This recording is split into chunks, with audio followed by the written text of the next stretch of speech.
qué te llamas Caneli? Por la Caneli. La laca. ¡Ay, la Caneli! Bueno, bienvenido Paco Ruiz. Pero estamos ya. Ya estamos en el ¿sí? aire. Estamos ya. Muy buenas, bienvenido a un episodio más de Ay la Caneli. Muchas gracias, estoy muy contento de estar aquí.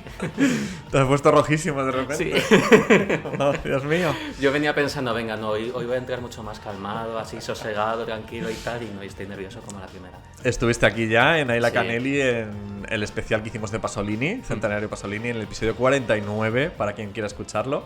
Y bueno, vuelves a estar aquí en el episodio 69 en el In Memoriam que estamos haciéndole, que vamos a hacerle, a Agustí Villaronga. Sí. Bueno, ¿cómo te sientes? Bueno, Volver pues, a la Caneli. siento que siempre soy este señor que trae como temas en plan de, pues, fiestón, ¿no? Estos autores tan alegres y tal. Pero bueno, estoy muy contento porque para mí Villaronga la verdad es que es un dire que me fascinó, que es importantísimo para mí y me hace mucha ilusión estar aquí para hablar de él. Tú siempre has seguido un poco la carrera de este director de cine. Sí, a mí es que me coincidió pues justo cuando se estrena El Mar, ¿vale? Es en el año 2000. Sí. Y coincide que yo tengo 16 años Ajá. en ese momento, ¿no? Entonces, pues es esa edad en la que estás como deseando absorber, ¿no? Cosas que te obsesionen Sí. y cosas que te encanten y además las defiendes a muerte, ¿no? Y todo esto. Entonces, yo no sé qué fue primero, si fue primero que vi El Mar en el cine o que vi Tras el Cristal en versión española, porque justo coincidiendo con el estreno pusieron El Mar, ¿no? Y fíjate, yo me acuerdo, sí, que cuando vi el Tras el Cristal en la tele, al día siguiente fui al instituto, insoportable. O sea, yo estaba como, acababa de descubrir una cosa que me encantaba, ¿no? Que decía, bueno, es que si yo algún día hago una peli, quiero que sea como esta que he visto, ¿no? Entonces, sí, creo que para mí es muy importante Villaronga. Es un dire que lo vas tomando y dejando, porque tiene una carrera que algunas te gustan, Un poco otras no te errática. gustan, exactamente. Pero sí, es un dire que para mí es importantísimo. Mira, justo Javier Ocaña, el crítico de cine, lo definía como en tres etapas: director raro, director maldito y finalmente director de culto. Y también él decía que un poco su filmografía era un poco también similar. Para los 80 era un poco ese director raro, esas películas raras, en los 90 esas películas malditas y finalmente ese culto, ¿no? Además, como si dijéramos fama nacional ya de homenajes y de Sí. premios y de tal. Yo fíjate que con Agustí tengo una relación un poco diferente porque cuando me he querido sentar a ver su filmografía y sus películas me he dado cuenta que casi las había visto casi todas, Ajá. pero que realmente no había construido en mi cabeza un nexo de unión entre ellas, o sea, una historia de estas películas son de este director. Pero luego al verlas otra vez te das cuenta de que realmente todos los temas, todo lo que tiene, todo lo que trata, sobrevuelan todas esas películas. Sí, él siempre vuelve y mira que es un dire muy de adaptaciones, encargos. O sea, él es una persona a la que es un ejemplo del director a la que le cuesta horrores levantar, financiar las pelis. De hecho, él tiene muchísimas películas que nunca llegó a rodar. Él estuvo muy atormentado con todos estos temas y tal. Y entonces precisamente por eso, tiene muchos encargos, muchas adaptaciones. Pero si de verdad te ves sus pelis sin prejuicios, cosa que no es fácil, porque es que muchas veces dices, pero ¿cómo ha hecho este señor, por favor? Ves el póster y dices, pero a ver, ¿en qué momento? Pero luego las ves y casi siempre ves sus constantes y yo creo que sí que hay una mirada queer también Sí. que yo creo que prevalece casi siempre que lo han dejado, vamos. Hombre, al fin y al cabo, siempre pasa un poco, ¿no? Con los creadores queers siempre acaba saliendo un poquito por alguna rendijita, aunque sea. Sí. Y realmente yo creo que Agustí es uno de los ejemplos que tampoco lo han ocultado en ningún momento. No. O sea, le pasa un poco como a Eloy de la Iglesia también, que en aquellos años, a los años 60, 70, directamente ya no ocultaba nada y aunque fuera por sus textos o directamente poniéndolo en tu cara, no se cortaba un pelo. Entonces yo creo que a Agustín le pasa un poco lo mismo también, aunque luego él tampoco haya sido, pues yo tampoco le he oído declaraciones ni nada así como No. muy tal, pero al final con su obra sí que deja las cosas claras, ¿no? Sí, yo creo que, fíjate, cuando vine con el tema de Pasolini y tal, me decías que en Pasolini ves como la mirada queer, pero no ves a un director que a lo mejor quiera llevar al cine cómo vive un marica en los 80 en Madrid y tal. Agustí Villarón es un poco así, o sea, quitando algunos momentos, yo creo que más que tener un discurso activista, quizá, Ajá. es un tío que tiene unas obsesiones como son, por ejemplo, el desnudo frontal, que es una cosa que es que no te vas a quedar sin ver una peli suya, Un casi pene. ninguna, sin ver un rabo ahí. Que está muy bien, oye. Que está muy bien. O sea, sí que constantemente vuelve y vuelve y vuelve a eso, ¿no? Entonces, yo creo que ahí sí que puede ver su marca. Sí. Aparte de los temas, claro, que los que ahora entraremos. Bueno, es que lo de los temas, esa oscuridad, por favor. Yo creo que precisamente por eso con 16 años me fascinó este señor, porque es tan oscuro y tan siniestro, Claro. ¿no? Que en esa edad en la que disfrutas estando así un poquillo atormentado, sufriendo, viviendo, ¿no? La adolescencia, a mí me encantó. Qué fuerte, porque fíjate que yo tras El Cristal en concreto también la vi con poca edad, entre comillas. O sea, te estoy hablando, pues eso, como tú, 16, 17. Y yo la veo, yo creo que llego a ella mediante lo típico de películas de culto que no te puedes perder o alguna movida de estas. Y yo no sé si es que no estaba preparado para verla, para entenderla, pero me pareció, no me gustó nada, Ajá. nada, no la entendí nada. De hecho, hace poco, cuando pues eso la he vuelto a ver ahora para el podcast, y he ido a Film Affinity a ver las notas que yo ponía y le tenía un 4. Ya te vale. Claro, era como... Y de ahora que la he visto digo, pero ¿qué me pasaba? ¿No? O sea, es una película quizá que no todo el mundo esté preparado para ella. Seguramente, de hecho esta peli cuando se estrenó porque encima tú fíjate, es que también a él ya le vale, o sea, hacerte una peli de nazis, así en plan por todo lo alto, una peli de nazis pero muy en la onda, yo que sé, de Portero de Noche o de la Caída de los Dioses, se llamaba la de Visconti, creo. Sí, sí. O sea, en un rollo así como un poco nazi, pero vamos a ver qué hay aquí, Sí. con un contenido sexual enorme y tal, y te la llevas a Berlín. Claro, es que, a ver, aparte de la crítica le moló, pero bueno, mucha gente dijo que esto era abiertamente una película filonazi, pedófila.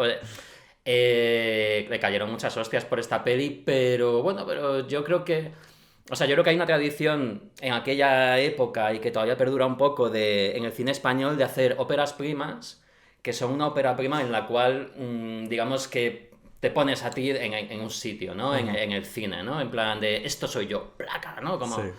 Bilbao de Vigas Luna, ¿no? O Fotos de Elio Quiroga. Hablaremos después de fotos. Siempre hay que hablar de fotos, siempre. En este espacio, Canelli, no habéis dedicado suficiente tiempo, en mi opinión, a hablar de fotos. Puede que porque sea tu siguiente colaboración. Bueno, es que sería fantástico, es la película infinita, fotos, ¿no? Entonces, yo creo que Villaronga, ahí la jugada le salió bien, o sea, sí, le dieron palos, siendo no está igual, le dieron palos, pero le puso en un sitio, Sí. ¿no? Y yo creo que la película... Dijo, aquí estoy yo. Exactamente, y tiene, o sea, tú puedes conectar o no con esa oscuridad, ¿no? De esta historia, pues de un comandante nazi que torturaba niños, que está enfermo en una casa con Marisa Paredes ahí amargada completamente, ¿no? Que es su mujer que no le soporta, ¿no? Y que está completamente envenenada de esta situación y Sí. le quiere desenchufar la máquina en la que está. Y llega este enfermero que tiene como una conexión insana con él, ¿no? Sí, que es como angelical, pero de repente es como un poquito terrorífico también. Claro, eres chungo, ¿no? Él tiene una sabe. cosa ahí en los ojos, una Sí. mirada muy oscura y solo va a más. O sea, lo que tiene esta película es que constantemente va Exactamente. a más y más y más, ¿no? Entonces, hombre, yo creo que es una manera muy guay de empezar una carrera y es muy guay que la pudiera hacer, o sea, porque que a nivel de producción o de financiación alguien se fíe de ti, cuando ya las pasaron canutas para hacer la película, ¿no? Pero bueno, la pudieron hacer. Pero es verdad que constantemente se quedaban sin pasta, Sí. tuvieron que suspender durante meses Sí. el rodaje. Hay escenas en las que tú ves que Marisa Paredes no es Marisa Paredes. Es alguien con un pelucón dado la vuelta. Que dices, vale, o sea, pagaron a Marisa Paredes por lo justito y luego cogieron a uno, le pusieron la peluca y lo pusieron por ahí a pasear, ¿no? O sea, se nota que es una película que está hecha con retales de muchas cosas Sí, y sí, tal, sí. pero ahí... Quizá esa es la mística, ¿no? También de la película, esa especie de cosa que te llama, ¿no? También de la película, esa atmósfera malsana, también quizás se crea en esa especie de necesidad de hacer los retales, como tú dices, y de aprovechar cualquier mínimo euro, bueno, peseta Claro, en ese momento sí. del presupuesto. Sí, sí, al final muchas veces la falta de dinero, o sea, bueno, esto que voy a decir es muy Agudiza un naif, poco ¿no? el- Pero sí, es así, o sea, el hecho de que esta película, porque había escenas, había sueños que sucedían en los campos de concentración, Ajá. había escenas con más niños en el pueblo, con unas bicicletas, no sé qué y tal, y todo eso se corta totalmente porque no hay pasta, ¿no? O yo qué sé, el hecho de que entre Marisa Paredes entra porque Geraldine Chaplin dice que no. Ah, Porque dice que qué cojones es eso, que ya no se mete en una película, ¿no? En la que, pues bueno, es que es un body count de niños muertos. Que no hay quien lo pare, ¿no? En esta película. Entonces, que te digan que no, que te quedes sin pasta, que pues al final pues contribuye al producto final de la película, sale de encierro, ¿no? sí. Esa película claustrofóbica, ¿no? Y bueno, vamos, a mí yo no me la imagino de otra manera, esta peli, desde luego. Que además decías que Geraldine Chaplin dijo que no, pero también el que había dicho que no fue el actor Gunther Meissner, que en un principio cuando le llega el guión dice que no, pero a las semanas cuenta Villaronga que le llama diciendo que no puede quitarse el personaje de la cabeza y que quiere hacerlo. Ay, no lo De sabía. alguna forma, y además este señor estuvo preso en un campo de concentración.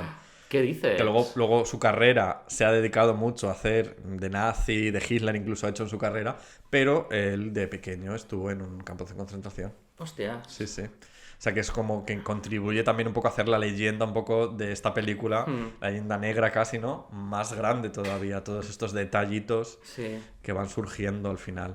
Yo creo que algo que suma también a que él pueda hacer esta peli y haga otras y tal, es que, o sea, Villaronga, por lo que uno ve por ahí, bueno, al final yo he conocido también personas que han currado con él y tal, era una persona que era muy capaz de transmitir el entusiasmo a la gente y también era una persona muy, muy cálida y que, bueno, no sé, como que la gente le cogía cariño enseguida, ¿no? O sea, de hecho, él contaba que para hacer Tras el Cristal, cuando tú estás rodando una peli y la gente empieza a palmar horas y empieza a enfadarse y tal, los primeros que se plantan son los eléctricos. Sí, siempre. sí, sí. Y en Tras el Cristal incluso hubo jornadas en las que curraron gratis. Madre Los mía. eléctricos, que eso es una cosa nunca antes vista. O sea, y todo el mundo decía que esto era gracias un poco a bueno, pues a este carisma que tenía Que él, ¿no? despendía. Sí. Nos hemos arrancado ya directamente a hablar de Tras el Cristal. Recordar también, bueno, recordar no, comentar que al final esta historia no es tanto una historia real, que ocurrió a un general nazi y tal, sino que es más la historia, la adaptación de la vida de Gilles de Rais, Sí. que era un poco un señor bastante sádico, que luchó en la Guerra de los 100 Años junto a Juana de Arco y que luego, por lo visto, fue ya pues excomulgado y tal porque descubrieron que había matado como hasta 800 niños y... Pues todo alegrías. ¿Qué está siempre. pasando aquí? O sea... Ya, bueno, a ver, los niños muertos, quizá junto al desnudo frontal masculino, son el leitmotiv El de epicentro las de películas de Villalonga. este hombre. O sea, en realidad. Era muy candy, era genial, era maravilloso como persona, pero su Pero cine era... es que casi todas las pelis hay un niño muerto. O sea, Sí. es que en algunas, de hecho, como que se muere muy al principio y casi parece que es como por quitárselo, en plan de venga, y para adelante con esto, ¿no? Hay muchísimo niño muerto en... Yo tengo una conocida, ahora me ha recordado, una chica, Sandra se llama, es amiga de Xavi y tal, de Xavi Parrón, estábamos hablando hace un momento de él. En Sitges, ella tiene como una especie de metrónomo, ¿no? De esquema, en plan de cuántos niños muertos hay en la película. Porque si no hay niños muertos, a ella no le interesa la película. Ya ves, ¿no? Pues esto, fíjate que es un tabú del cine de toda la vida, ¿no? Lo de no matar a un niño, lo dijo Hitchcock y tal, que es un calvicieras. Y él, pues tranquilamente entró ahí por la puerta grande. De hecho, tú ves que yo esto me he dado cuenta la última vez que la he visto, porque la he vuelto a ver para venir aquí y tal.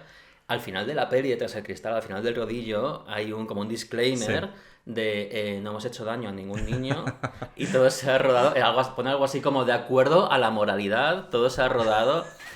Porque es que es verdad que tú ves las escenas, son muy explícitas, Sí. muy, muy explícitas. Es que Villalonga es un tío que a ver, existe esta maldición en el cine español de la película con niño, sobre todo la película de época con niño, Sí. que además yo creo que todos los que hemos crecido un poco en nuestra generación viendo las pelis de los 90 y 2000 de Moncho Armendáriz, o yo que sé, o La lengua de las mariposas, ¿no? De cuerda creo que es, ¿no? Y tal. Sí. Como que yo, por lo menos yo he crecido un poco ya con un poco de rechazo, ¿no? Hacia el niño español que pierde la inocencia y que es testigo de lo que le pasa a los adultos y tal. Y Villaronga lo que hace es tratar a los niños como si fueran personajes adultos. Los niños no son testigos, muchas veces son culpables y son víctimas, también de manera súper directa, ¿no? Y eso es algo que también hace su cine muy distinto y que propicia pues que muchas veces los niños salían fatal parados de sus pelis, ¿no?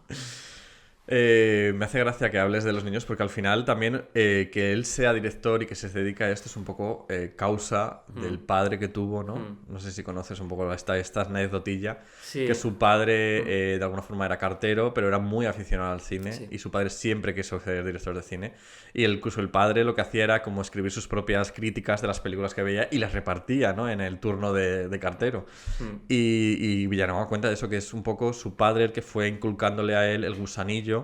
Y aunque no llegó a estudiar en cine, o sea, en la escuela de cine y tal, Villarón al final entra en el mundo de la industria a través de la actuación, de vestuario, de atrezo, va aprendiendo y de forma autodidacta acaba convirtiéndose en este director que ahora estamos alabando. Sí, la verdad es que, o sea, yo creo que tú lo has dicho ya alguna vez aquí en tu podcast, Caneli, que tú en realidad no has sido, o sea, tú eres cinéfilo porque Sí, te empeñaste, no exacto. porque te lo diesen, ¿no? Que eso es algo que en parte comparto contigo. Y fíjate, o sea, Villalonga es el ejemplo de que una persona que, porque si su padre era un amante del cine total, era un coleccionista, como tú dices, de Sí. muchísimas cosas y tal. Y cuando él de hecho dice que va a ser que quiere ser director de cine porque estudia historia del arte, ¿no? O sea, que podía haber salido por cualquier parte un poco, le apoyaron muchísimo, ¿no? Y aunque él cuenta que él nunca llegó a enseñarle a su padre Tras el cristal, porque estaba ya muy mayor su padre y muy fermito, y dije, no se la enseñó, ¿vale? Sí, le apoyaron mucho, eso es verdad. Bueno, tras el cristal nos encontramos atmósfera malsana, este terror, este mal, ¿no? Casi originario, que se transmite, que se infecta. Pero de repente tenemos El niño de la luna, que es su siguiente película en el año 69, que es como un poco todo lo contrario. Sí, es fuerte esto, ¿verdad? Seguimos teniendo a un niño como protagonista, pero es como un niño quizá más luminoso también, ¿no? Igual porque es tan blanquito como hijo de la luna que no sé, ¿qué opinas tú del El niño de la luna? Ya, mira, no lo sé. O sea, yo creo que... o sea, yo flipé cuando vi esta película. De hecho, la he visto hace poquísimo. Porque, bueno, pues porque gracias a Flixolé. Vamos a hablar de Flixolé una vez más. Siempre hablamos de en tu Filmin, podcast. Netflix, pero Flixolé, ahí está. Hombre, es que estas pelis sí que se editó en VHS y tal, pero esta película no era muy fácil. Yo es que ni la conocía, ver. o sea. No, es que es una peli rara. Y de hecho la ves y dices... ¿Cómo puede ser que no supiéramos que esto existía? ¿No? Es una película muy marciana, muy marciana. Pero sí que es verdad, pues sí, pues es una peli muy cándida, ¿no? Es una película así como fantástica, ¿no? Yo la estaba viendo con mi chico en casa, que estaba allí, pues bueno, pasaba por allí de vez en cuando y echaba un ojo, ¿no? Y de repente me dijo, esto es X-Men, totalmente, ¿no? Porque Es trata un poco, de yo lo pensé al principio, sí. esta escuela para niños especiales en las que hay un director que es un señor calvo en silla de ruedas en la que todos aprenden, ¿no? A desarrollar sus poderes y tal. Claro, Mario, que es muy de cómics, de la Patrulla X de toda la vida, me dijo, este señor se ha fusilado tranquilamente, ¿no? ¿Sabías? Y Lucía Bosé es Jean Grey, ¿no? La subdirectora.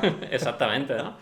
Entonces, claro, es rarísimo que él quisiera, no sé si quiso redimirse, no sé, de hacer una película tan oscura y tal, porque esta película, aunque luego la calificaron más 13, El niño de la luna, es una película que se hace con vocación comercial y con vocación de cine familiar. De Luego hecho, fue... ganó premios, o sea, me Sí. refiero, ganó Mejor Guión Original en los Goya del 89 y ganó también el Fotogramas de Plata Mejor Película Española.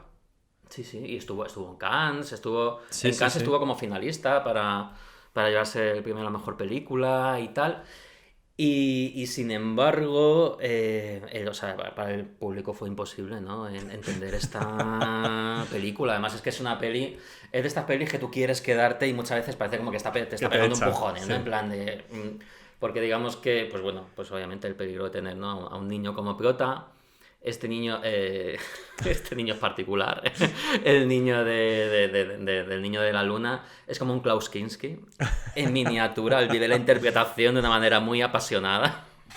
Cada plano suyo está como desfigurado, ¿no? Viviendo ahí, ¿no?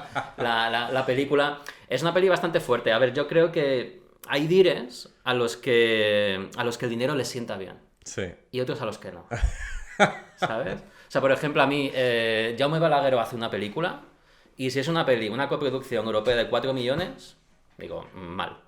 Pero si se ha hecho una película española de 1 millón o de 800.000, dices, a ver qué ha hecho, ¿no?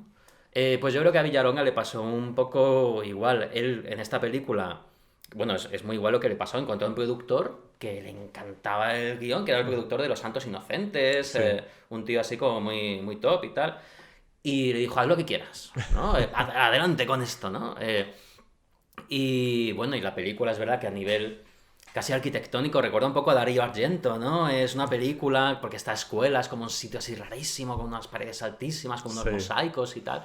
O sea, a nivel icónico es muy guay, pero la película es que no hay por dónde cogerla, la verdad. O sea, es una película como mínimo vamos, te confunde. Yo me sentí confundido viendo esa Está un película. poco todo también viene un poco con los relatos de Aleister Crowley, este mundo esotérico también, un poco de Alemania un poco nazi también, de esos Mira, esa sí. parte que tenía la Alemania nazi de lo esotérico y de buscar Es verdad, esa cierto. especie pues, de poderes místicos y tal. Yo creo que viene más por ahí que de los X-Men, también te digo, todo su imaginario. Sí, Aunque también. al final igual también los X-Men puedan tener un paralelismo con todo esto. Sí, quizá también la supremacía blanca, ¿no? Que es un tema en esta película. Sí, claro. Ellos al final lo que quieren es como una especie de concebir a ese niño que venga de la luna, blanquísimo del todo. Pero claro, eso choca un poco con la imagen que tiene el niño en sí de la película, que él lo que quiere ser es como el dios de una tribu africana. Que le va a adorar por lo Y ya blanquito que está. es. Es fuerte esto, la verdad es que es un racismo old school maravilloso que, fíjate, no te lo encuentras y dices, madre mía, ¿no? Y que esto fuese pues, lanzamiento de Universal así para la Navidad o para lo que fuera. Es fuerte. Yo me acuerdo que tú me la definiste como la Mulholland Drive de Patria. Pues sabes que no. O sea, a lo mejor te lo dije, pero me colé. Porque no es esa la que te define como Mulholland Drive española. Igual me confundí yo con los mensajes. Sino 99.9, que viene después. Pues vamos a hablar ya de 99.9 porque El pasajero clandestino, que es la película que hizo en el 95, vamos a obviarla un poco. Es una película de encargo total, no hay nada ni rastro de su marca, su sello. A él le llega el guión ya completamente cerrado, la hizo. Yo creo que también fue un poco... Hay que comer también. Bueno, es que él estuvo 6 años sin rodar.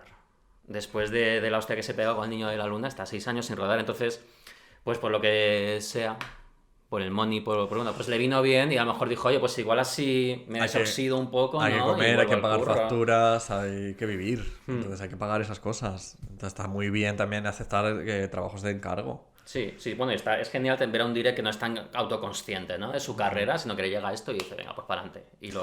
Y la rodó. Que realmente 99.9 también empieza siendo un encargo, pero yo creo que este sí lo consigue hacer suyo propio. Teníamos esta Amelia Barranco, al barranco de todo ya casi, a punto del suicidio. Loquísima. Y además en una época yo creo que era un poco la época de Tesis. Sí, justo justo después, el sí. año antes fue Tesis. Este es del 97, 99.9. También es un poco en el que en el cine español también se empiezan a hacer estos thrillers, ¿no? Como Memorias del Ángel Caído, no sé si recuerdas. Los sin nombre de Balagueró, que decías antes. ¿Cómo sitúas tu 99.9 en toda esta imaginería española de finales de los 90? Pues a ver, es que 99.9 en su momento fue una peli súper vapuleada y tal, y que hoy en día como que nadie se acuerda mucho de ella. Pero es lo que tú dices, tú ves luego las fechas y los números y dices, hostia, esta película se rodó justo antes que de Memorias del Ángel Caído, justo después llega la Fantastic Factory, Los sin nombre y tal, y dices, ¿cómo puede ser que esas películas sean películas que sí que se conservan, ¿no? El imaginario español de género y tal, y 99.9 está ahí muy, muy ignorada, ¿no? Y sin embargo es una película que yo la veo... muy precursora de muchas cosas y sobre todo una película de terror más que decente, o sea, me parece una buena peli. A mí me gusta mucho el título entero, 99.9, La frecuencia del terror. Que además empieza con Gustavo Salmerón desnudo, corriendo por un cementerio. Cariño, ya está, ¿qué más quieres? O sea, De manera completamente injustificada. una película además. que empiece así no puede ser mala. Es genial porque luego tú dices, bueno, en algún momento de esta película me explicarán por qué Gustavo Salmerón está en pelotas corriendo por un cementerio. ¿Y si lo explica? Pero lo de que esté en pelotas, eso sí. Sí, lo explican todo. Sí, Sí, no, estaba ya yo sí. pensando en otras cosas. Ah, sí. Sí, Luego sí, me lo sí. cuentas. es Esto lo que- cuento ahora en Bueno, directo. venga. Digo, por no hacer spoiler, no lo sé. Bueno, sí. Bueno, a ver, no se esté spoiler, no pasa nada. chicas, habéis tenido mucho tiempo para verla y me refiero que no es el spoiler que voy a hacer no es muy tal. O sea, por lo visto Gustavo Salmerón era bisexual Sí. en la película, el personaje. Entonces, de hecho, hay un momento muy guay que a María Barranco le dicen: ¿usted sabe que su marido tenía sexo con otros hombres? Y ella, o sea, que es su novio, porque era novio. Y ella dice: sí. Sí. De verdad, sí, lo dice así tal cual, en plan súper tranquila y de eso, sí. Y entonces estaba corriendo porque lo que a él le persigue, como si dijéramos, al final, le pilla justo en el acto con Ah, que le otro pillaron en el personaje. acto. Claro. Ah, Que de hecho cuando le hacen como la autopsia, ella pregunta y dice: ¿y qué han encontrado en la autopsia? Que es cuando le hacen esa pregunta. encontraron lo Dice: más grande, hemos encontrado claro. semen en el orificio anal de su novio. Entonces como, vale, ok. no uní todos esos cabos del semen. Claro, o sea, eso se explica mucho al del final. semen. Y hay un personaje también que se le aparece a ella en el pueblo, que es así como muy rudo, tal. Luego hay la novia del personaje, ¿sabes? Bueno, Es cierto. toda esta historia. Está un poquito basada, además, en esta época Milenio 3, digamos. Caras de Belmez, ¿no? Estos misterios. Los productores la definían como La huella del crimen meets Expediente X. Exactamente, sí. Por eso te decía antes lo de Mulholland Drive, porque al final esta peli, digamos que nace como una serie. Exactamente, sí, es Como verdad. pasó con Iba a ser el Mulholland capítulo Drive, piloto claro, era un piloto, sí. esta película. Pues porque, bueno, dijeron, ¿por qué no vamos a tener nuestro Expediente X España? ¿Por qué no? Pues claro que sí, por supuesto. María Barranco, claro, para adentro. De hecho, el dire iba a ser Julio Medem. Ah, qué fuerte. De esta, de esta serie. Y Julio Medem... Hostia, pues lo veo, ¿eh? Julio Medem lo veo total. Es que de hecho, a mí me sorprendió un poco. Hay un libro muy guay que se llama El cine español de terror del 84 al 2004 Ajá. o algo así. Que es un libro sobre directores de terror españoles y tal. Y en 2004, en el momento en que se publica ese libro, incluyen a Julio Medem como director de cine de terror y de fantástico.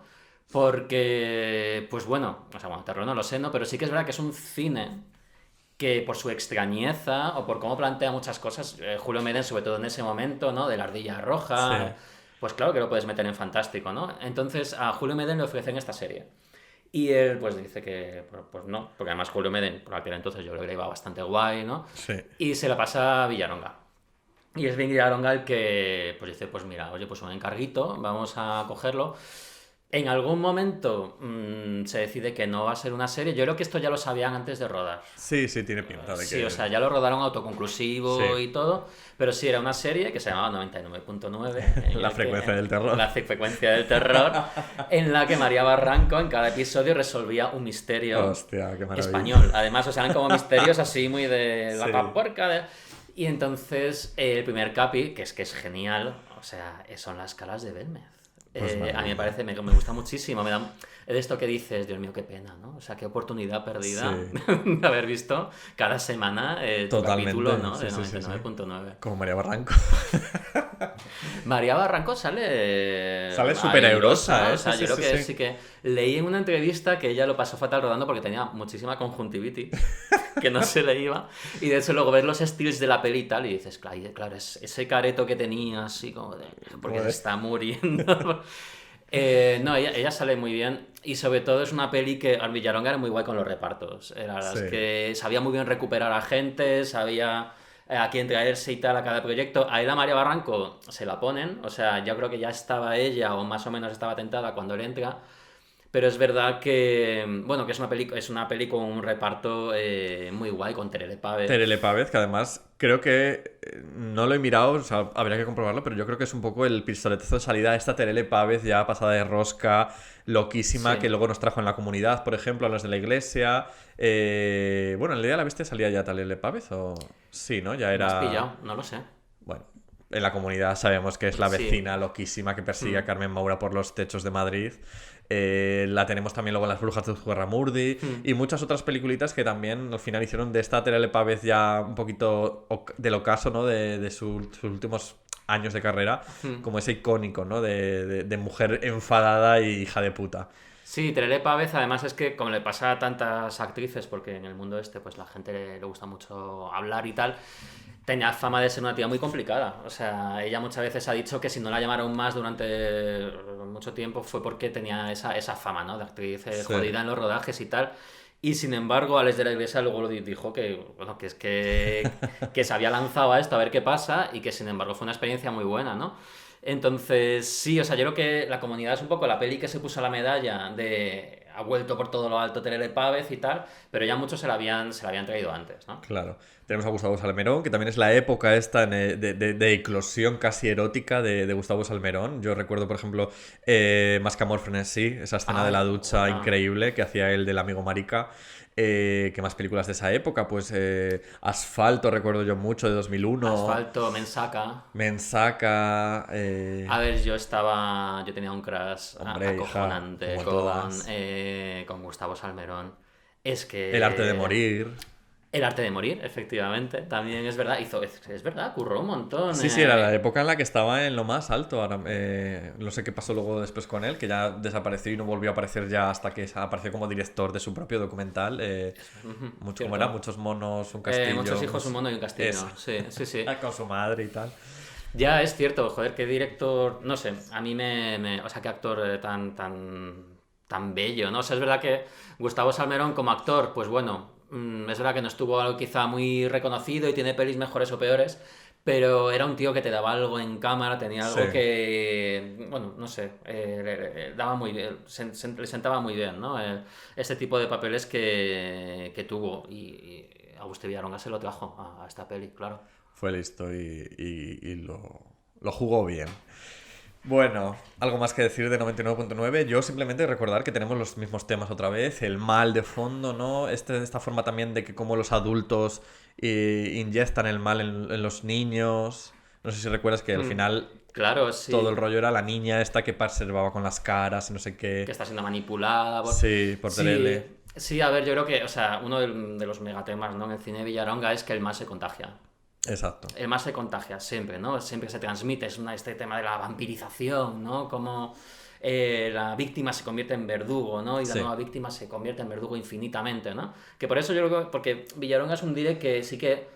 De hecho, 99.9 es su única película que no es de época. Todas Ajá. las demás son de época. Es Y hay verdad. mucha guerra, hay mucho...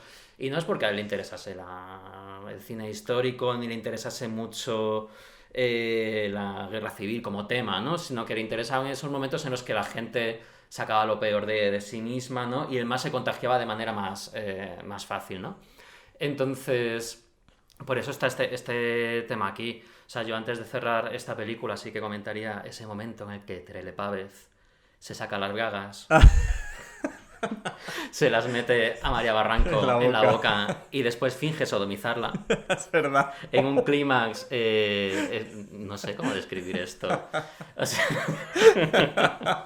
¿cómo tú esto percibes como espectador Guau. en plan de necesito que esto vaya más despacio, por favor, porque no puedo con todo No esto? puedo procesar. Totalmente. Mágico. Muchas gracias, Villaronga, por esto y por tantas cosas, ¿no? Pero sobre todo por esto. Quería comentar también nada, un par de anécdotas que me encantan siempre. Sale el actor Pedro Mari Sánchez haciendo de compañero de radio de María Barranco. Sí. Y nada, simplemente decir que Pedro Mari Sánchez es el primero, junto a María Gómez Kem, que trajo el Rocky a España. ¿Qué El Rocky dices? Horror, No sí, sí. sabía. Y él fue uno de los primeros Frankenfurter ya de los que ha habido después aquí en España y tal, no en plena tenía ni transición. idea. Sí, sí, sí.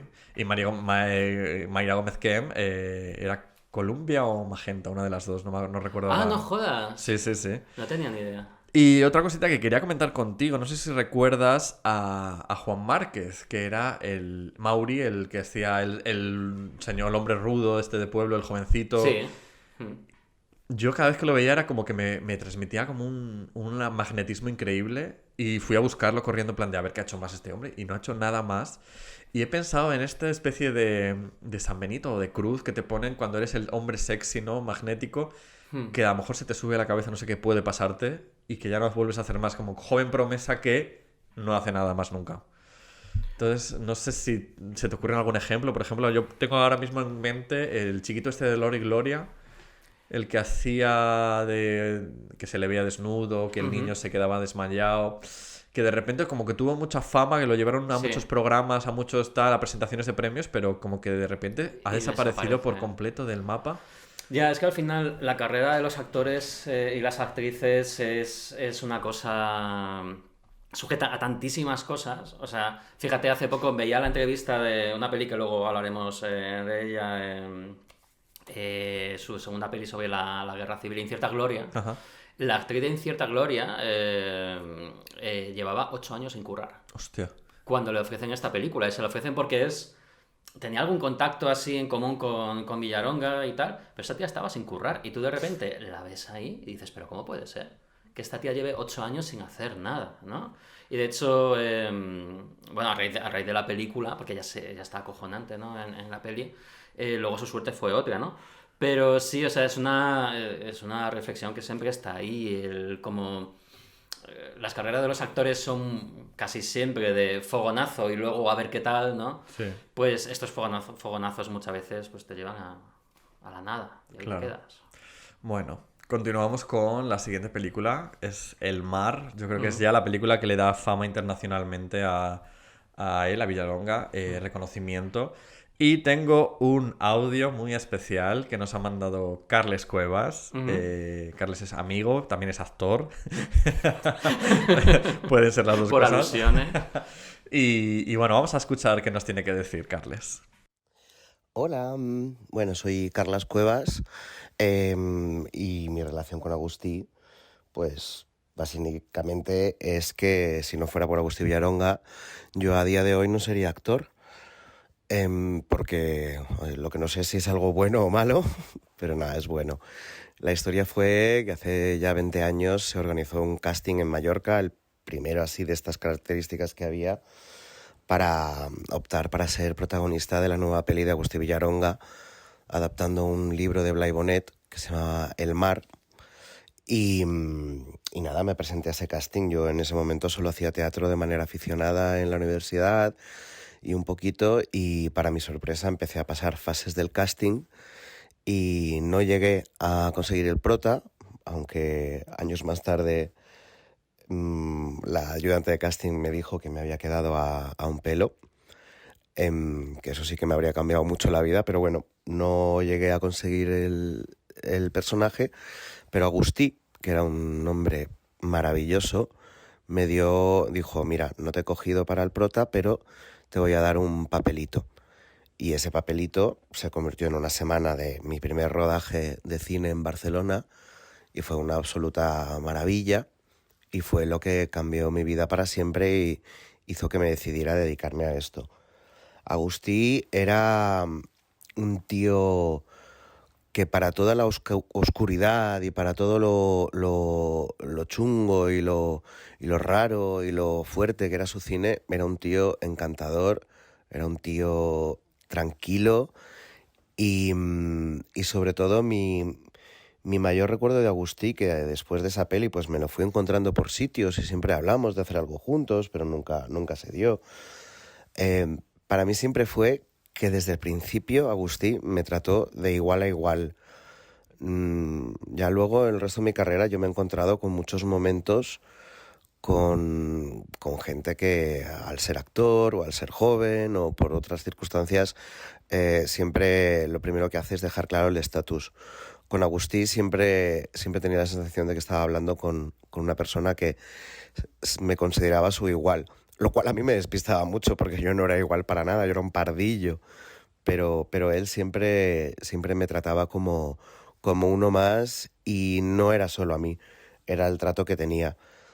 No conozco a nadie que haya tenido una movida con Agustí, no conozco a nadie que haya tenido un problema y eso creo que es un gran valor, sobre todo teniendo en cuenta lo que he dicho antes, el tipo de cine que hacía. Como que dejaba todas sus oscuridades y todos sus dramas y todas sus movidas para el cine.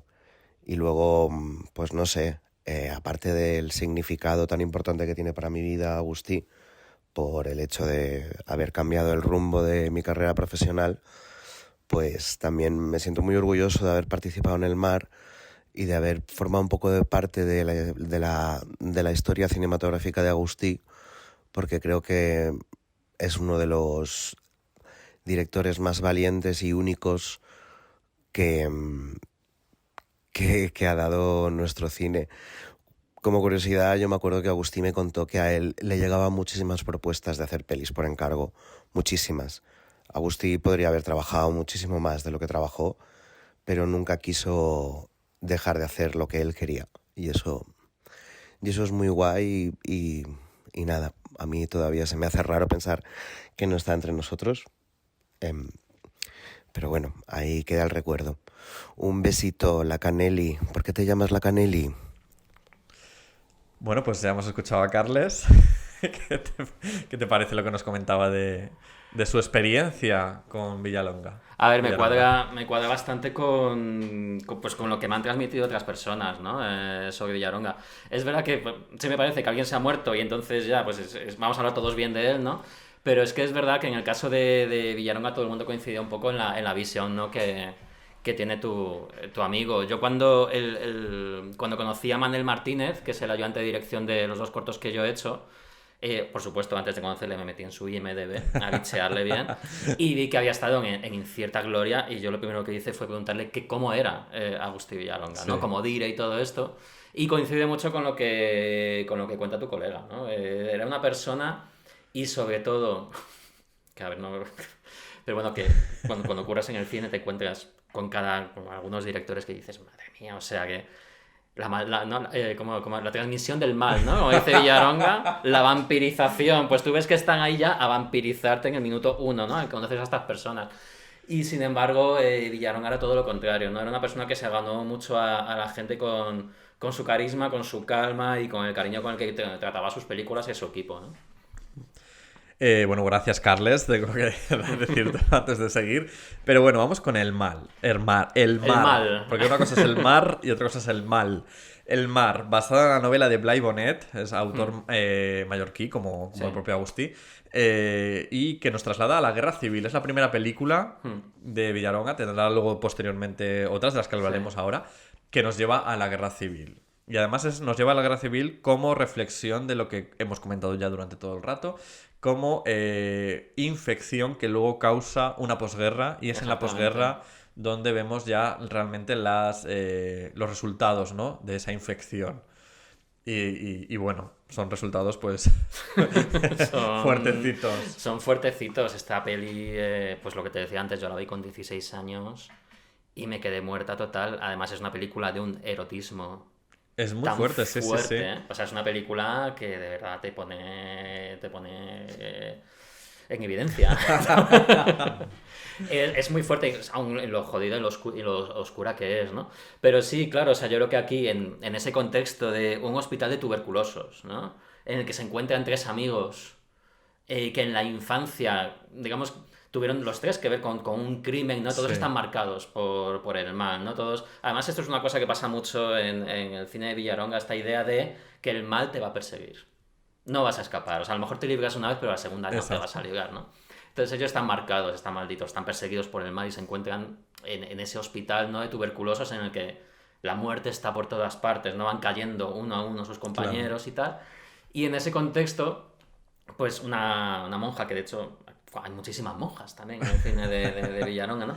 Pues esta monja y estos 2 chicos, que uno es súper beato y el otro pues es un kinky y tal, tienen que convivir, conocerse y ver qué pueden sacarse cada uno, ¿no? Los unos de los otros, ¿no? Hay una tensión constante ahí, ¿no? Entre ellos. Es una película, a mí me parece interesantísima, la volví a ver hace poco. La copia que hay en Filmin es para matarles. Sí, es un poquito... Es increíble lo mal que se ve esta película en Filmin, pero que no se puede ver en otro lado, más allá de que no sé si hay un Blu-ray o un DVD. Hombre, supongo que sí salió editada en su momento, pero sí que es verdad que es un poquito regulera la copia que tienen en Filmin en su vida. Y fíjate que es una peli que creo que me suena que estuvo nominada al Goya a la mejor fotografía. La fotografía, pues ni te la vas a oler, ¿no? En esta copia. Pero, bueno, no sé, es una película a la que yo tengo mucho cariño porque fue un poco por donde yo entré, ¿no? Con Villalonga. Esta peli la iba a producir El Deseo. Anda. Pues Es una me movida. cuadro también, igual que lo de Julio Medem, también me Sí, cuadra esto. es que Almodóvar y Villaronga no son parecidos, pero son complementarios, Sí, ¿no? sí, sí, sí. Entonces, esto es una cosa bastante fuerte. Almodóvar tenía un guión para una película que era La mala educación, Ajá, y claro. que era un guión con el que no estaba contento. Esto lo cuenta Villaronga en una entrevista y tal, y entonces ofrece a Villaronga reescribir La mala educación y dirigirla a él. Ujú. Entonces, Villaronga y Almodóvar se pasan varios meses reescribiendo La mala educación y tal, y cuando terminan de reescribirla, pues al parecer Almodóvar dice, oye, pues qué bien ha quedado. Pues la dirijo yo. ¿No? Vaya. Y entonces, pues bueno, Villaronga al parecer dijo, bueno, vale, te la quedas tú porque como tú me vas a producir la peli nueva, Claro. pues bueno, mira, total, si es que además es tu peli, ¿no? Si es que todo... Porque a Villaronga y Almodóvar también tenían en común que los dos habían ido a colegios de curas. Claro. O sea, muchas de las de lo que se ve en La mala educación tiene que ver mucho con el cole de curas, ¿no? Al que va Villaronga de pequeño y tal. Entonces, pues bueno, Villaronga dice, bueno, tú me vas a hacer la mía, ¿no? El mar y tal. Bueno, pues a los 4 meses el deseo se sale del mar. Y el mar se hizo por otro lado. Es una película que, bueno, que por suerte consiguieron financiarla por otro lado, ¿no? Pero, pues lo que te decía antes, o sea, es que Villaronga siempre se ha partido un poco la cara por conseguir levantar sus pelis. Pero vamos, con esta le fue bastante Le fue guay, bastante bien. estuvo en Berlín, volvió a Berlín, donde le dieron... Además coincide que cuando él vuelve a Berlín con esta peli, Marisa Paredes está en el jurado de Berlín. Ah, amiga. Entonces, Marisa Paredes intercedió bastante Hombre. a favor de esta película, que se llevó como pues un premio especial en realidad, o sea, como el premio a la mejor película innovadora o algo Sí, por el algo estilo, así. a la mejor película rara, ¿no? Se llevó este premio, pero vamos, para mí es como de las pelis más accesibles y más interesantes y más de Villaronga, de verdad. Exacto, porque además tiene todos sus temas que hemos ido relatando, la muerte, el mal, el sexo, el deseo, como concentrados y de una forma que realmente sí que son fáciles de entender y fáciles de comprender, incluso fácil de ir con los personajes. Porque eso también es importante, ¿no? El poder tener un personaje al que quieras acompañar, al que como espectador te apetezca acompañar. Y en este caso, lo que tú decías, los 3 personajes, la monja, el beato, el kinky, pues tienes donde elegir. Puedes ir con los 3, puedes ir con 1, puedes ir con 2. Sí, bueno, de hecho vas cambiando a lo largo de la peli Sí. porque, bueno, es que aquí todos los 3 son personajes con mucha tridimensionalidad y todos son buenos y malos a la vez, ¿no? Sí. Que esto es una cosa que también se le daba muy bien a Villaronga, ¿no? Y que es una cosa que además en el cine español de la guerra civil, ¿no? Es una cosa que muchas veces ha faltado, esa tridimensionalidad, ¿no? De los personajes, de los buenos y los malos, ¿no? En las pelis de Villaronga, como todos son malos normalmente. Todos malos.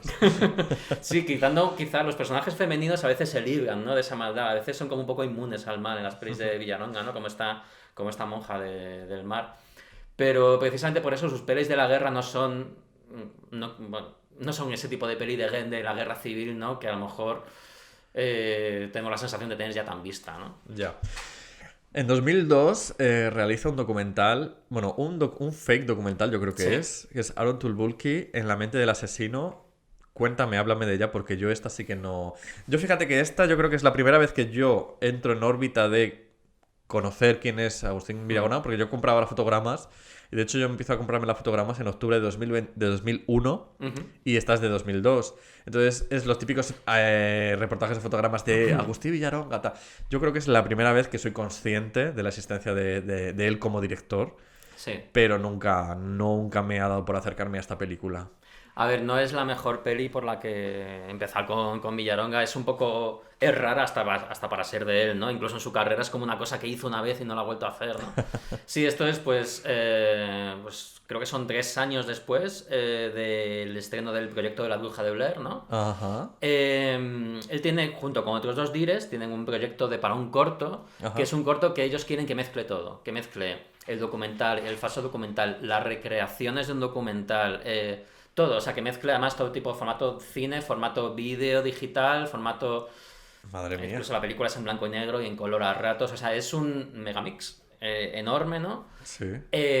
Todo para contarte la historia de un señor que está condenado a muerte por quemar vivas a muchísimas personas, ¿no? Madre mía. Él está obsesionado con quemar vivas a mujeres. Ah. Y niños, por supuesto niños. También. Porque Que no falten. No falten, ¿no? Niño muerto.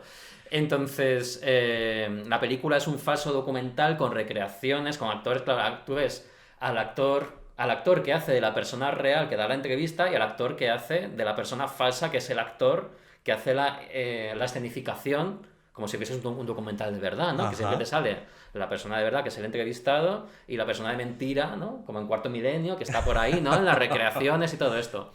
Entonces aquí existe ese juego de dos parejas de actores para todos los personajes de la película que se van entrelazando, ¿no? Madre mía. A ver, la película es una fricada total. De hecho, a mucha gente que no siente interés por el cine de Villaronga, esta película sí que le gusta, porque es bastante distinta a todas las demás. Y sí que es una peli que, o sea, a nivel queer o esa visión de Villaronga vamos, está exenta totalmente de ello, ¿no? Pero bueno, Claro. como curiosidad está bien. Esta curiosilla. Yo creo que ya podemos saltar a la que quizá es la más famosa de los últimos años de Villaronga, que sería Panegre. Sí. Yo creo que es la gran triunfadora fue de los Goya de aquel año, de 2010, 2011. ¿Cómo situamos Panegre en toda esta narrativa que estamos teniendo? Sigue siendo volvemos a la guerra civil, Sí, volvemos a tener a un niño protagonista. Volvemos al encargo, volvemos a la novela, o sea, a Novela la adaptación también, de una sí. novela. No sé cómo llega a él, no sé si sale de él, no me acuerdo ahora mismo, o si se lo proponen como encargo, ¿no? Esta película. Yo creo que Pan Negra es como, porque es curioso que un director que siempre está tan ligado a los niños, ¿no? Constantemente Sí. a niños, no tenga ningún coming of age, digamos, ¿no? O sea, una película en la que un niño descubre el mundo, descubre quién es él, ¿no? Y todo esto. Esto es lo más parecido que Villaronga va a hacer a Un coming of age. coming of age, ¿no? Y a un coming of age, pues de un niño que, o sea, yo, volviéndola a ver esta peli hace poco, dije, este es el coming of age de un niño mariquita, ¿no? Y de Claro. un niño que, o sea, que es algo... Hay como lugares en esta película, momentos de esta película que podrías ver perfectamente en un coming of age de un niño mariquita de hoy en día, o de pelis como Softy, ¿no? Por ejemplo, que es una peli muy reciente de un niño gay, ¿no? No sé si la has visto. ¿Cuál? Softy. Softy. Guau, es una película increíble. Pero es estreno actual. Esta película se estrenó en Filming el año pasado A ver. en un festival y creo que ya se quedó en el catálogo. Es una peli muy guay, es una peli francesa de un niño como de 11 años que se enamora de su profesor del cole. ¿Cómo se escribe? Softy, como de suavecito. Soft. A ver, no me Yo sale. creo que estará en el catálogo de Filming, todavía estará. Bueno, luego Y lo tiene, busco. pues, bueno, tiene muchos puntos en común con este niño de Panegra, con la diferencia de que Panegra es una película histórica, ¿no? Que está ambientada en la posguerra, ¿no?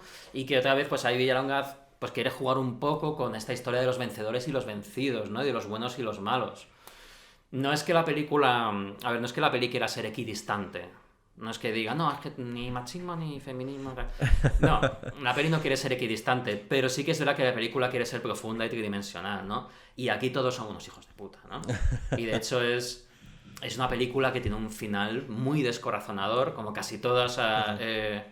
no hay ninguna de película de Villalonga que termine bien. Ya. Todas terminan mal. Y en esta película te das cuenta de cómo... Pues fíjate, igual que muchas veces hablamos, ¿no? De la homofobia interiorizada, de cómo muchas veces pues todo el bullying que sufres de pequeño y tal se puede convertir en una agresividad cuando eres mayor, ¿no? Una manera así de ver la vida pues bastante jodida. Lo vemos escenificado en este niño que por ser diferente le están machacando muchísimo, pero es que además está bien, él descubre como que el mundo de los adultos está podrido, Ya. pero podridísimo, todos, Totalmente, todos, sí. ¿no?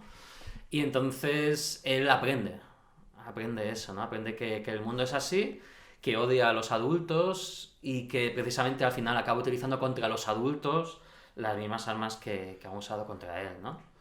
Entonces, muy interesante, con Sergi López, hablando de los crashes de... La verdad es que fíjate, no me había dado cuenta, pero sí, hablando de Villaronga, o sea, viendo las pelis de Villaronga... Muchos crashes. Puedes ver mi despertar hormonal, ¿no? Desde los 13 añitos hasta ya...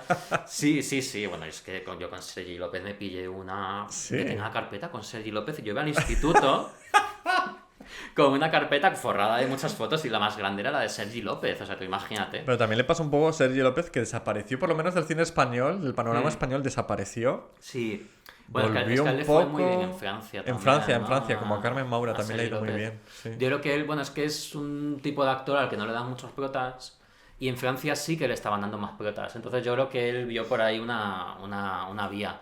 Pero sí, después del Cielo Abierto y alguna más estuvo mucho tiempo por ahí perdido. A mí siempre que le veo una peli me da mucha alegría, es que me encanta. Me da alegría. Me da alegría ver a Sergi López. Y aquí, digamos que está en un papel muy en la onda de lo que haría, ahora no sé si antes o después, en El laberinto del fauno. No sé si es anterior o posterior. El Laberinto del Fauno yo creo que es anterior, ¿no? Es anterior, ¿no? 2006 Es de 2004. o 6 yo diría. Sí. Bueno, voy a... Sí, sigue bueno, a hablando. todas luces es anterior. Entonces, bueno, que no es un Sergi López que ya hemos visto, Sí. pero siempre es un placer verle. Y está Nora Navas muy guay en esta peli, además que se llevó el Goya. Creo que se lo llevó, Se llevó ¿no? el Goya, se llevó el Goya. Se lo llevó y, no, a nivel actoral genial. Está otra vez este hombre bellísimo también, Roger Casamayor, Ajá. que es él está en El Mar también. Sí, es ¿no? verdad. Y luego Sí, además sí. películas con Villaronga, que es un actor catalán que a mí me parece una belleza y muy talentoso también, ¿no? Arrasó totalmente en los Gaudí, arrasó también en los Goya, o sea, fue un poco ya lo que decimos, un poco ya el reconocimiento absoluto a este director, ¿no? Sí, yo lo recuerdo, fíjate que ha pasado un montón de tiempo, pero como algo muy imprevisto, ¿no? O sea, era algo que nadie tenía muy a la vista, que esta peli se fuese a llevar tantos Goyas, ¿no? Y bueno, pues los misterios de la Academia de Cine, ¿no? Muchas veces de repente, ¡pum!, te pega una sorpresa de esta, ¿no? Sobre todo también por eso, al final otra película de la guerra civil, tal, no sé, siempre está esa especie de madre mía, de cansancio, Sí, ¿no? el De estigma hartazgo, de ese que- estigma. Pero bueno, mira, al final sorprendió.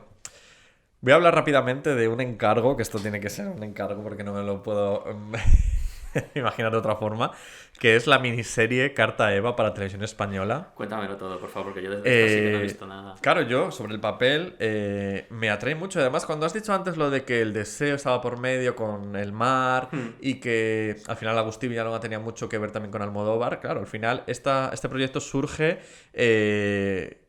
como tres mujeres, tres pilares que son las que sustentan un poco el proyecto, que son Evita Perón, Carmen Polo de Franco y Juana Doña, que era la mujer comunista, sindicalista, que estuvo casi condenada a muerte y tal. Entonces la historia es un poco esa, como mediante una carta que el hijo de Juana Doña escribe a Evita Perón en su viaje a esta gira europea que hizo, pero que vino a España y todo esto, pues cómo consigue que la indulten para que no muera fusilada. Y Evita Perón intercede ante Franco y ante Carmen Polo para que...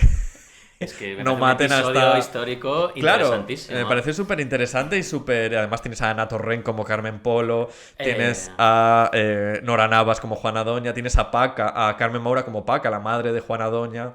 Pero bueno, es que... ¿Pero por qué no sabemos esto? O sea, ¿cómo puede ser? Yo la he descubierto Yo ahora, desconocía totalmente está esta está película, esta serie. está en la web de Radio Televisión Española, podéis verla todos.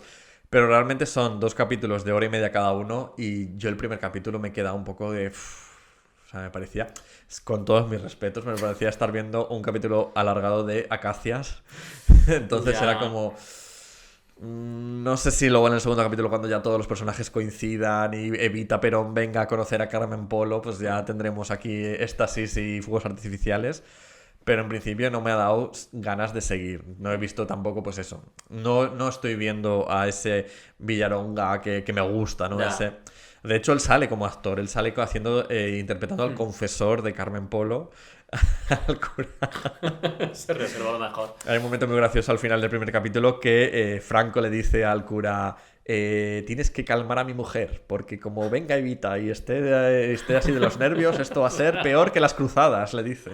Ay, por favor. Pero bueno, a ver, yo qué sé. Yo entiendo pues lo que hemos dicho antes, que tiene que haber pues trabajos de comer, trabajos de tal. Pero sí, pero claro que sí. Mira Arantxa Echevarría, Sí. que la diré de Carmen y Lola, que este año tiene una peli Sí, sí. nueva que se llama Chinas, se va a Sí. llamar, ¿no? O sea, yo estoy convencido de que Chinas, que es una película suya más autoral, la ha hecho gracias a que hace el invierno pasado pues hizo una película con Belén Rueda y José Es Coronado verdad. de la comedia familiar y tal.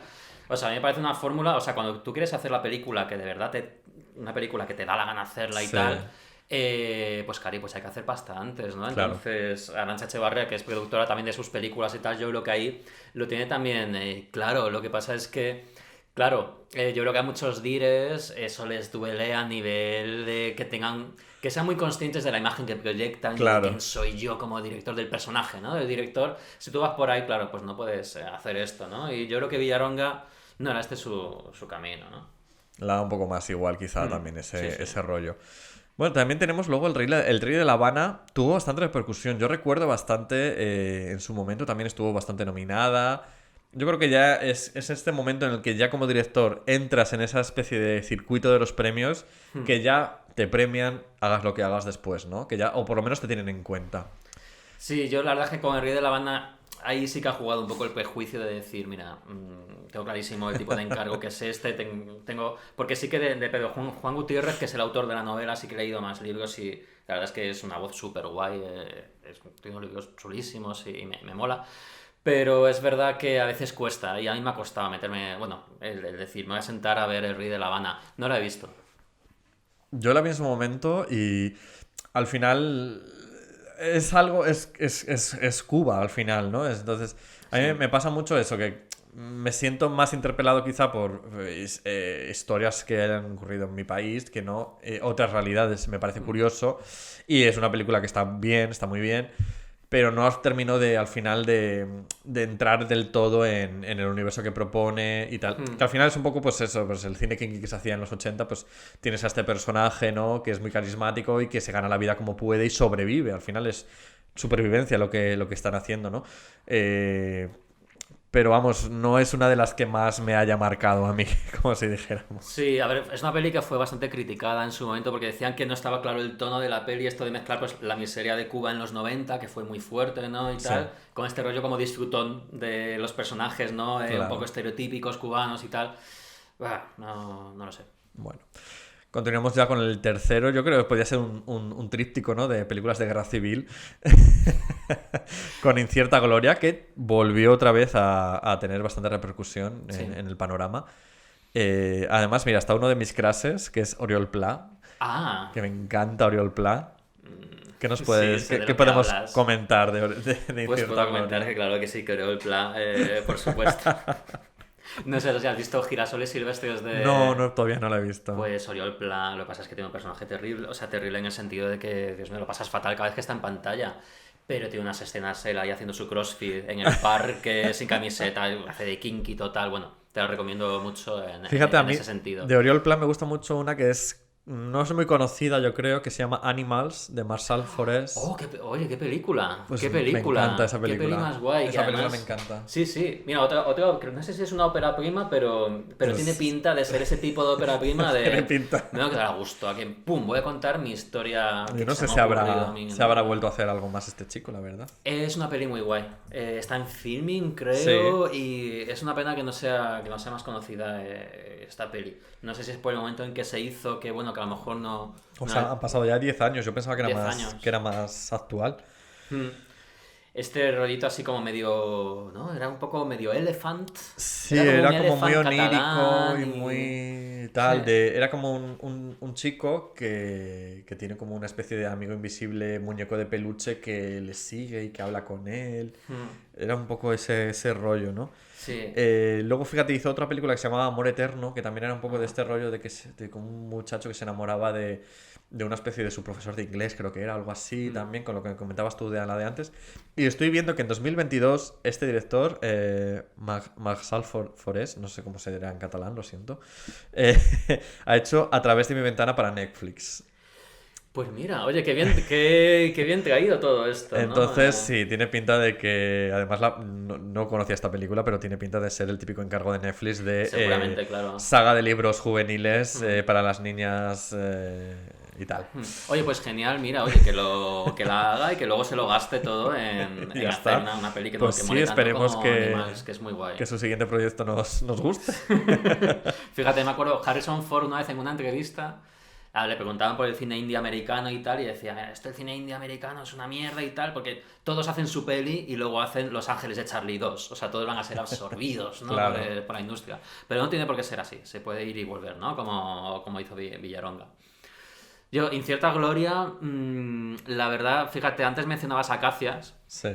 Yo creo que hoy Acacias nos ha hecho un poco de daño a todos, porque es verdad que ahora muchas veces nos enfrentamos a películas históricas españolas. Ya, y comparamos. Y claro, y es en cuanto a la peli, como pasa con Incierta Gloria, que no es que sea una mala peli, en mi opinión, pero es verdad que es una película que es un Villaronga un poco diluido. O sea, yo creo que sí que todo el tiempo eres consciente de que estás viendo la adaptación de una novela que seguramente, no sé de qué época era Incierta Gloria, pero bueno, pues una película, sí, Es también la guerra civil, ¿no? Sí, no digo en Más qué momento se posguerra. escribió Ah, la novela, no me acuerdo. Pero bueno, eres consciente todo el tiempo de que estás viendo una adaptación y por supuesto que hay personajes que ya se han utilizado, que se han procesado y utilizado muchas veces pues sí. para tramas y subtramas de estas novelas de la tarde también de época y tal. Está bastante claro. A mí no es la que más me gusta, ni mucho menos de Villaronga, Incierta Gloria. Aunque sale Fernando Esteso, que esto. Bueno. Que como puñetazo en mitad de la película es como. Pero ¿qué está pasando? Además es como en una escena hecha solo para él, ¿no? Terere Pávez y Fernando Esteso ahí, plan, ¡pum! Aparecen ahí, en plan. ¿Se nos ha secado? No, como era, había una inundación o algo así, no sé, la cosecha se ha ido a la mierda y tal. Y dices, oye, para, que Fernando Esteso. Recuperando mitos del pasado. Hombre, estoy seguro de que hay una historia detrás de todo esto, Seguro. porque luego Fernando Esteso luego ha vuelto a currar con él en esta película que ha dejado a medias, medio luego hacer, lo sí. hablaremos. Pero bueno, por ahí está. Y fíjate, y no es que el guión sea malo, si es que de hecho Incierta Gloria tiene algunas escenas. En el guión está Coral Cruz, que es una guionista la tía es una experta, tiene un libro sobre esto, sobre el subtexto en el cine, ¿no? Ajá. Y como, de hecho, todas las escenas románticas de esta película están hablando, que si de unas botas, de un caballo, o sea, nunca hablan de lo que están hablando.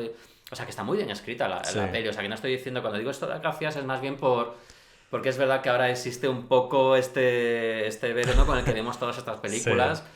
Sí. Que bueno, pues es una pena, la verdad. Estaba mirando aquí su ficha de IMDb y me parece curioso que la película esta que comentábamos al principio fuera de micros, la de Nacido Rey, no aparece tan siquiera en su lista de películas filmografía de Wikipedia. En IMDb sí, perdona, pero en Wikipedia no. Es que es una peli. Bueno, yo es que me había olvidado completamente. O me había olvidado, o es que esto no. De que la había hecho esta película hasta que pues, el otro día estaba preparándome aquí mi visita a Isla Canelli y dije, hostias, ¿esto qué es? Ya que fuerte, Nacido Rey. Yo creo que es el encargo más. Más encargo de todos, ¿no? Encarguísimo que él tiene, hecho ahí con Panoja de Arabia Saudí. Ahí bien de pasta. Pues sí. Para todos. Rubén Ochandiano, yo no la he visto esta película, bueno, como ha quedado claro, yo creo. La verdad es que hay muchas cosas que la ves y dices, fíjate, o sea, encargo de Andrés Vicente Gómez. Dices, uy, para Arabia Saudí, madre mía. Que además, te lo comentaba antes, o sea, en Arabia Saudí el cine había estado prohibido durante muchísimos Sí. años. Y abren las salas con esta película de Agustín Villaronga, ¿no? Dices, uy. Qué Uy, raro es todo, ¿no? todo. Uy, qué raro es todo Y casi esto. que no hay información de ella, ¿no? Si buscas aquí en España, en Google... Ya, vete a saber si no... O sea, no lo sé, son todo conjeturas, ¿no? Pero quizá... Bueno, quizá lo asumieron como muy claramente un encargo con pasta de Arabia Saudí para Arabia Saudí. ¿Por qué se hace en España? No tengo la menor idea de esto. Qué fuerte que esté Rubén Ochandiano. Sí, está Rubén. Fíjate, hablando de crases de... ¿En Otra, serio? es que esto es muy fuerte, pero de verdad. Yo tenía un póster que vino en las fotogramas, porque yo también era de fotogramas. No, yo era de Cinemanía, perdón. yo era Claro, de Cinemanía es la de los pósters. Sí, sí. Fotogramas no. Me has pillado. Éramos demasiado gafas Yo para tenía póster. un póster de Rubén Ochandiano colgado en mi cuarto, Va. que vino con pues un reportaje de estos de las nuevas caras del cine español. Claro, basta que pongan eso en un reportaje para que ya las nuevas caras, pues luego vaya a saber Malditas. dónde... Exactamente. Y a mí Rubén Ochandiano me encanta. ¿Has Me gusta muchísimo. visto Traitors en HBO? Pues sabes que no. Pues está Rubén Ochandiano. Ya. Ya, no sé cómo he llegado hasta hoy sin ver o sea, creo que se estrenó Muy antes de fuerte. ayer o algo así. Se estrenó vamos, el viernes pasado. y he llegado a hoy sin ver esto. Yo estoy sorprendido de mí mismo, la verdad, porque es el tipo de cosa que me lo voy a ver. Es muy fuerte, desde o sea, luego. yo no daba un duro porque amigos que habían visto, bueno, amigos, o sea, Juan Sanguino Sí, está. está en el reparto de Traitors, que además los oyentes de Ayla Canelli lo recordaréis por algunos otros episodios que ha venido. Por ejemplo, estuvo en el de Cine Queer, ha estado en algún Canelivisión también. Sí, ¿en el de Britney Spears? Escribió el libro de Sí, Britney Spears, sí, sí. él, sí. Tiene varios libros también, el de Generación Titanic, Cómo hemos cambiado, que era como también sobre la historia de los 90-2000. Y obviamente él está dentro, y al estar dentro, ser amigo mío, pues yo sé cositas, o sea, me han ido contando, y luego ellos pues también han ido como al preestrenos y tal. Y en general, la reacción del primer capítulo era como muy fría. Todo el mundo salía como muy en plan de... Nos falta algo. Y sí que es verdad que al fin y al cabo es un reality. Entonces, en los realities, yo que soy bastante consumidor de ellos desde hace muchos Yo años, también. el primer capítulo, el primer programa, siempre es muy de presentar personajes, presentar la dinámica. Entonces, se te hace más Sí. pelmazo, ¿no? Pero yo entro ya sabiendo eso. Yo sé que el primer capítulo me va a dar esas cosas. Entonces, no voy a esperar otra cosa que no sea... Que no voy a esperar fuegos artificiales, me refiero. Bueno, pues yo desde el primer capítulo te lo juro que estaba enganchado, pero es que va increciendo. O sea, llega un momento, yo solo diré que el capítulo 5 y el capítulo 6 son... El capítulo 5 tiene un momento que para mí ya es historia de reality de España, que además protagoniza obviamente Juan Sanguino. O sea, yo estaba living, y teniendo flashbacks, lo puse en Twitter el otro día, teniendo flashback a hace unos años cuando yo tuve una fuertísima discusión con Juan, que él me gritaba a mí, que no estás en un reality show, te crees que estás en un reality. Entonces he tenido flashbacks verdaderos de aquel Juan Sanguino gritándome, y de verdad que te estoy viendo tu cara de sorprendido, tienes que ver Traitors, pero yo invito a todo el mundo que esté escuchando a que vea Traitors España en HBO. No, yo desde luego que lo voy a ver. Sí, estaba también preguntándome cómo tiene que ser ver a un colega tuyo en un reality. Es fuerte. Tiene que ser fuerte. Es fuerte, eso. pero además también es verdad que como lo hemos comentado entre los amigos, como ya le conocemos, como sabemos cómo es. Claro, de repente al principio estábamos como, uff, está como asustado, ¿no? Está como muy de perfil bajo, pero ya cuando él explota y se convierte en ese Juan Sanguino que todos conocemos, nosotros como amigos, decimos, o sea, a mí no me extraño nada, ¿sabes? Yo sí que he leído gente que está como flipando en plan de wow, no sé qué, personaje revelación, tal, con muchos otros personajes también, ¿sabes? Que aparecen en el reality. Pero a mí, por ejemplo, no me sorprende, pero a la vez eso es lo que yo quería que Ya. fuera, ¿sabes? Está guay, está guay. Oye, pues bueno, es que me encanta esto que me cuentas, me lo voy a... Sí, es sí, que sí. de verdad que soy muy consumidor de reality y mira, para verme de Psycho 18, pues me veo en Traitors. Pues nada, y vas a tener a Rubén Ochandiano. Ay, es verdad. Bueno, Sergio Perín Mecheta, bueno, es que a ver, es que si Peris empezamos no Mencheta, acabamos, la verdad sí, es sí, que... sí. Luego hay algunos es que no son que- tan conocidos. El señor, el que era de rugby, el jugador de rugby, Jaime. Jaime no sé pero qué. pinta bien también. Tremendo también, de que está buenísimo. Y en general, muy divertido todos. Cristina Cifuentes. Iba a decir- Ana Allen. Iba a decir, da para paja, pero bueno, ya de repente... Apolonia la Piedra. Apolonia. Fantástico. En fin. Volvamos a Villalonga. Cine español, sí. Falleció hace poquito, el 22 de enero, hace unas semanitas. Sí. Nos ha dejado pendiente de estreno Loli Tormenta, una peli con Susi Sánchez, Sí. con niños también de por medio. Yo creo que en este caso no mueren niños, pero Yo creo que no, tiene pinta de ser una cosa así bastante amable. Fernando Esteso está otra vez También está. como sello de calidad, sí, de esta peli. Yo creo, todavía no ha salido Málaga, me parece, pero igual que El vientre del mar, que es justo la anterior. Ajá, es verdad, fue, es que me la he saltado por completo, perdón. Bueno, no pasa nada porque hemos dedicado ese tiempo a hablar de Traitors, que es una cosa que... porque él estuvo con El vientre del mar justo antes en Málaga, entonces yo creo que esta peli, si llega a Málaga, que es ya el mes que viene, pues significará que la ha dejado bastante terminada, por lo menos montada. La película es una peli con Susi Sánchez, que A mí oye, me pues encanta todo Susi gloria. Sánchez. O sea, allá donde esté Susi Sánchez siempre... Beso el piso por donde allí vaya estaremos. pasando. Sí, creo que tiene que ver... O sea, creo que la trama va por un tema de Alzheimer y Sí. todo esto que no es precisamente... Yo creo que todos tenemos manía alguna vez a según qué tramas, ¿no? Sí. Y a mí las películas de Alzheimer es como que... ya es te- como, mira, yo es que esto ya no lo quiero ver más. Ya. Pero bueno, chica, pues A ver qué tal. sobre todo ya... Bueno, pues es que hay que ver la última, ¿no? Claro Claro. que sí. Ya, aunque sea post-mortem, ¿no? ¿Del vientre del mar quieres comentar algo? O... No, mira, el viento del Yo mar no la he creo visto, que... tengo que confesarlo. Sí, yo creo que fíjate eso, o sea, si has pasado por encima de ella también es un poco signo de algo, ¿no? O sea, yo creo que es una película que cuando yo la vi, desde luego, no se me quedó en mi podium de películas de Agustí Villaronga y tal. O sea, es una película que compartí con Aro Tobulkin este ingenio de decir, voy a darle un poco la vuelta a esta historia y voy a hacer una película sobre unos náufragos rodada en interiores, que dices, ¿cómo es esto? Sí, él lo hace, ¿no? Basada en una novela también de la Sendo Barico y tal. O sea, yo creo que sí que está dentro de esta estela suya de adaptaciones, no sé si de encargos o no sé si es un encargo, pero bueno, sí es una película, no es su mejor película, pero es una película interesante y está ahí otra vez Roger Casamayor, que le hemos visto crecer ya prácticamente en sus pelis de Villaronga y él está muy bien, desde luego. Pues nada, llegados a este punto, pues darle un recuerdo afectuoso a Agustí Villaronga allá donde esté y muchas gracias, Paco, por haber vuelto a Aila Canelli. Ya se acaba, bueno, pues oye, me ha encantado estar aquí. Siempre que quieras, esta es tu casa, estás invitadísimo a venir. Muchas gracias. Y nada, a vosotros, chicos, pues os emplazo a escucharnos en el próximo episodio de Aila Canelli la semana que viene.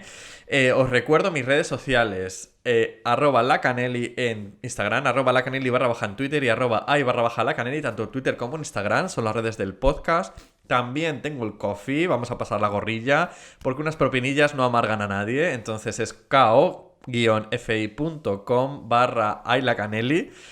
Y yo creo que ya está, no tengo nada más que anunciar porque el próximo 19 de febrero voy a estar en Valencia, en Canapé Chucrut, pero es que ya están todas las entradas agotadas, cariño, ya no podéis venir a verme. Si queréis verme para tomar un café, pues me podéis escribir por mis redes sociales, que ya las acabo de decir. Paco, recuérdanos tus redes sociales para que la gente te siga. Pues a ver, mi red social de cabecera, que es Letterboxd. Venga, pues estoy enganchada muy viva importante, sí. a Letterboxd, es Paco Ruiz. Y mi perfil de Instagram es una cosa con guiones y cosas rarísimas, pero bueno, si buscáis Paco Ruiz, como todos los maricones de Madrid nos conocemos, y Pues extranjero. Pa'lante. Así que seguro que salgo por ahí. ¿Tus cortos están disponibles en alguna Sí, forma? 3 veces está disponible en Filmin. Ajá. Y Desviación Típica todavía no está disponible porque sigue por festivales, pero como forma parte del proyecto Indetectables, no tardará mucho seguramente en estar online En la con web el resto de Indetectables, de ¿no? capítulos. Sí. Perfecto. Pues fíjate, ahora que dices lo de Letterboxd, también recordar que Aila Canelli tiene Letterboxd. Yo lo miro mucho. Y ahí Letterboxd, podéis ¿no? tener todas las películas que mencionamos a lo largo de los Exactamente. capítulos.